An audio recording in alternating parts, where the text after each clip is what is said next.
याद करना है 44 फॉर्मूला होता है। तो पाइथागोरस फॉर्मूला सबसे पहले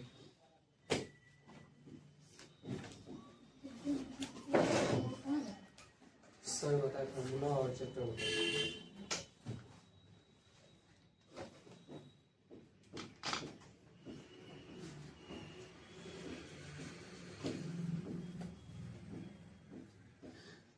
तो सबसे पहले पाइथागोरस सूत्र। तो पाइथागोरस सूत्र क्या होता है, जैसे कोई त्रिभुज है ए बी सी और इसका कोण बी समकोण है, यानी कि 90 डिग्री का है।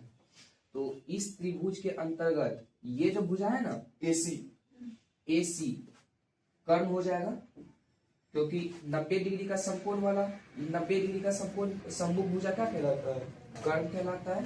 ये कर्ण 90 डिग्री, ये मतलब कि एक तरह से थीटा है, तो ये जिस पे स्थित है वो आधार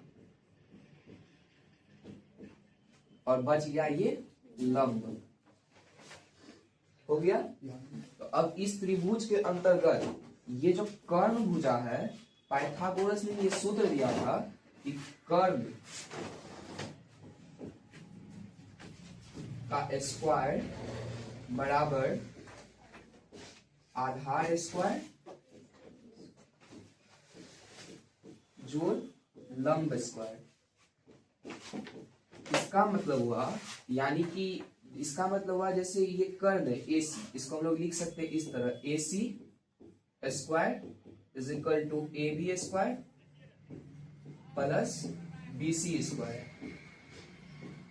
ये पहला फॉर्मूला हुआ।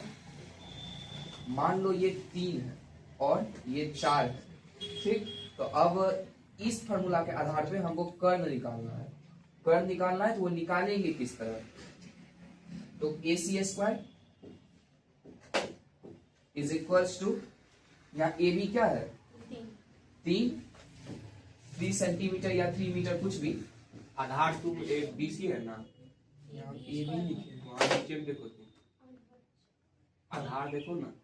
अरे इधर उधर नाम हो गया, कोई दिक्कत नहीं, प्लस में चलेगा।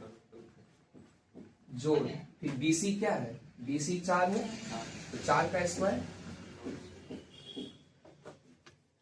AC square is equal to 3 का स्क्वायर 9 प्लस 4 का स्क्वायर 16, फिर AC square is equal to 25।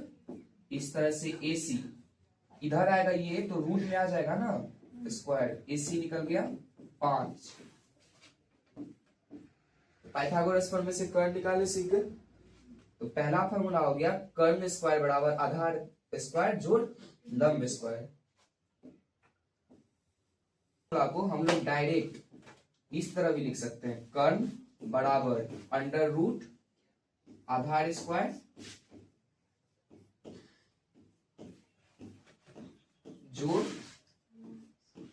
लंब स्क्वायर, ठीक।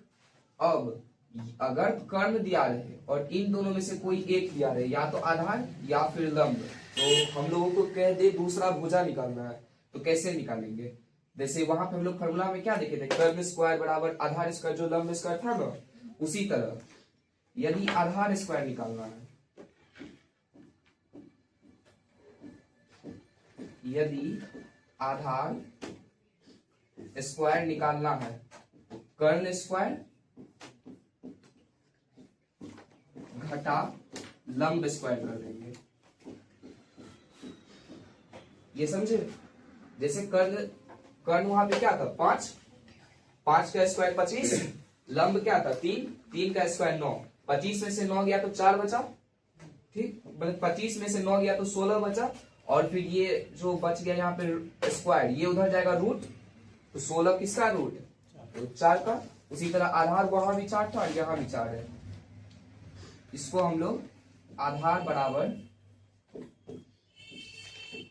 डायरेक्ट, ये यहाँ पे स्क्वायर है, एक चीज ध्यान देना है कि यहाँ पर जैसे स्क्वायर है ना, तो ये स्क्वायर जब समीकरण के उस ओर जाता है, यहाँ बराबर लग गया, तो इसका मतलब ये एक समीकरण है, ठीक। और जब ये स्क्वायर समीकरण के उस ओर जाएगा तो ये रूट बन जाएगा। जैसे यहाँ पे आधार लिखे हैं, सिर्फ स्क्वायर तो है नहीं, तो ये स्क्वायर इस तरफ आके रूट बन जाएगा। तब हम लोग लिखेंगे कर्ण स्क्वायर माइनस लंब स्क्वायर। ठीक, फॉर्मूला नंबर 4, जिस तरह आधार निकाले उसी तरह लंब पे ये फॉर्मूला आएगा। लंब स्क्वायर बराबर कर्ण स्क्वायर घटा आधार स्क्वायर। वहां पे हम लोग कर्ण क्या माने थे, 5 था, आधार क्या था हम लोगों का, 4 था। 5 पच्चीस 25, 4 चौके 16, जब 25 में से 16 जाएगा 9 बचेगा, और ये स्क्वायर उधर से जाएगा तो रूट में आ जाएगा अंडर रूट 9।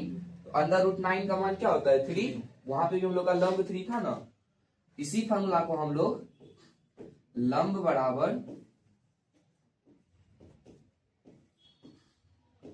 अंडर रूट कर्ण स्क्वायर घटा आधार स्क्वायर भी लिख सकते हैं। ये इतना फॉर्मूला है, इसमें जिसको प्रॉब्लम है पहले पूछिए।